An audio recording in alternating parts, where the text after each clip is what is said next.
Denmark just admitted they cannot stop Trump from taking Greenland. After urgent meetings between U.S. officials, Denmark and Greenland, Denmark's foreign minister made a clear statement. We cannot change the American position. President Trump clearly wants Greenland. He emphasized this is absolutely not what Denmark wants. But when asked about any possible compromise, he refused to discuss it with the media. Here's the interesting part.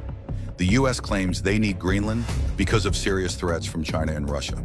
But Denmark's foreign minister completely disagreed, saying there is no real threat that Denmark, Greenland, and their allies cannot handle themselves. Now Germany and France are getting involved. Both countries just announced they're sending military teams to Greenland to explore how they can help protect the region. Germany's defense ministry confirmed they'll assess how to support Denmark's security, basically telling the U.S., there's no actual threat right now, but we'll send our forces to verify and make sure, so you don't need to take Greenland. This situation is escalating fast. Breaking news, Trump has told Iranians help is on the way, and we could have an American attack on Iran by the end of the week. President Trump is holding Security Council today regarding strategies on attacking Iran, most notably a regime change and overthrow of the government. Right now, the United States has deployed a carrier strike group to the Middle East amid tensions with Iran. The USS Abraham Lincoln, which is the carrier that is reportedly on the move, is coming from the South China Sea to the U.S. Central Command Area of Responsibility, which includes the Middle East. The carrier strike group is centered around an aircraft carrier with a variety of other vessels, including at least one attack submarine, is expected to take a week to travel to the Middle East. The United States yesterday asked personnel in some of its bases in the Middle East to evacuate. Meanwhile, multiple Chinese aircraft have entered Iran's airspace tonight to support Iran against United States. Russia also announced help for Iran if United States attack Iran. Greenland has chosen war with the United States and has chosen NATO as their defender. Trump sent a warning to NATO yesterday saying that if America invades Greenland, NATO needs to stand back and that any NATO troops on the island would result in a war with America. And today, the Greenland Prime Minister has asked Denmark for formal protection and rejected all ties with the United States, meaning there will be no negotiations, and Trump has made it clear, quote, "We will have Greenland and will not rule out military force. The situation now is if the United States puts a soldier on Greenland. NATO Article 5 will be activated at the request of Denmark, who is the owner of Greenland, and NATO, more specifically. France has already chosen their side, stating that they will come to support the Danes, and even plans are being drafted behind closed doors for a NATO defense of Greenland against the United States, with French nuclear submarines leading the way. It's already reported that Trump is more than ready to sacrifice NATO in order to acquire Greenland. As usual, leave me a follow for more global news. Donald Trump casually announced that the United States is going to start bombing Mexico. Trump says, "We are now going to start hitting land in Mexico with regard to the cartels. We're going to start going into Mexico and hitting land." With regard to the cartels, he claims they are running Mexico. It is very, very sad to watch what has happened to that country. Trump says the cartels are killing between 200 and 253,000 people in our country every single year.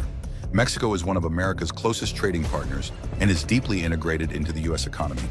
We rely on Mexico for supply chains, manufacturing, agriculture, and even energy. Mexico also has a president, Claudia Sheinbaum. If America were to start bombing Mexico, it would almost certainly trigger a dangerous chain reaction, escalating violence on both sides of the border. It would destabilize Mexico, shatter diplomatic relations for years, disrupt trade, and push the entire region into deep uncertainty and growing chaos. Donald Trump has just ordered the U.S. military to prepare for action against Greenland. Yes, within the next few days, the United States could potentially launch military operations in Greenland. After this order, tensions between Europe and America have dramatically escalated. Denmark has openly warned Washington. If the U.S. carries out any operation in Greenland, Denmark will retaliate. Danish forces have begun deploying additional troops to the island and placed all units on the highest level of alert. NATO has now stepped in. The alliance has announced full and unwavering support for Denmark. France has gone even further. France has reportedly deployed a nuclear submarine near Greenland, a direct warning to Washington. Germany has also backed Denmark, promising military and logistical support. The United Kingdom has joined Denmark as well. Despite massive backlash, Trump is standing his ground. He says the U.S. must take Greenland because it is critical to American security. Trump claims Greenland is surrounded by Russian and Chinese warships, and if the U.S. does not act, China or Russia could take control. It is officially over. Denmark and Europe have just threatened the United States of America. The alliance that once held the West together is now starting to crack. Here is the situation. European leaders say that if Trump takes Greenland, NATO will dissolve. France has even hinted at deploying nuclear submarines near the island, a move that quietly raises the stakes. They are trying to scare the US, but something doesn't quite add up. Watch the UK, America's closest ally. It is completely silent. No public support for Europe, no warning to Trump, just silence.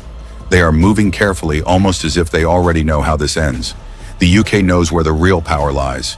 And here is the dark reality. Europe is bluffing.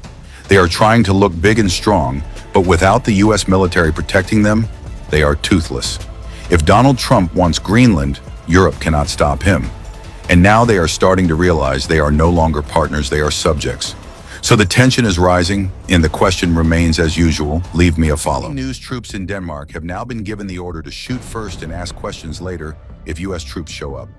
Trump said recently that he's willing to dissolve NATO in order to get Greenland, and that he will not rule out military force, meaning we could get an invasion of Greenland, just like Venezuela. And now Greenland has done the impossible. They added a dogleg patrol on Greenland. This is real, and multiple countries like France and Germany are making a defensive plan to get on the island to defend against a US invasion. Trump told the New York Times that international law does not apply to him and that only his own morality is what matters. And then this is where Denmark is now threatening Trump, saying that if the US invades Greenland, they will activate Article 5 of NATO, forcing all of Europe to come defend Greenland, even though the Greenland Prime Minister is already saying he's open to negotiations with Trump. But the mighty European Union is threatening sanctions on America if they move in on this, and multiple other countries like Germany want to defend. US next target is Colombia. Trump warned that a military operation like Venezuela could be launched in Colombia very soon. He said Colombia is run by a sick man, cane mills and factories, and claiming it is the main source of flowing into the United States.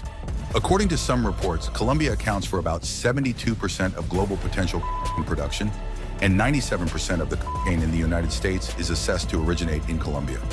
Colombian President Gustavo Petro challenged US President Donald Trump after a United States operation in Venezuela, saying, "Come get me, I'm waiting for you here." Petro criticized the operation on Monday and warned that US military action could trigger armed resistance by rural fighters in Colombia. And Trump did not stop there. He also signaled Mexico could face its own crackdown, saying the target would be drug cartels and their trafficking routes. And about Cuba, Trump said no military operation is needed, claiming it is ready to fall on its own, arguing that much of Cuba's income was tied to Venezuelan oil. And with that flow shrinking, the island is sliding toward collapse. US isn't stopping with Venezuela and plans to do the same to these other countries if they don't behave directly. After the successful capture of Maduro, Trump stated that the operation is a signal to other governments in the world who are also failing to properly govern their countries in ways that are harming Americans. Then, during a follow-up press conference, he specifically singled out 3 leaders. First, he said, quote, "Something's going to have to be done about the United States' southern neighbor Mexico because their president, Claudia Sheinbaum, is not doing nearly enough to address the mass influx of unlawful substances flowing into the US through their territory." Second, he called out another country, Colombia, that's heavily involved in the smuggling operations by warning that Colombia's President Gustavo Petro shall watch himself, before finally stating that his administration is currently discussing taking possible action against Cuba because Trump claims it is a failing nation that is in need of as usual.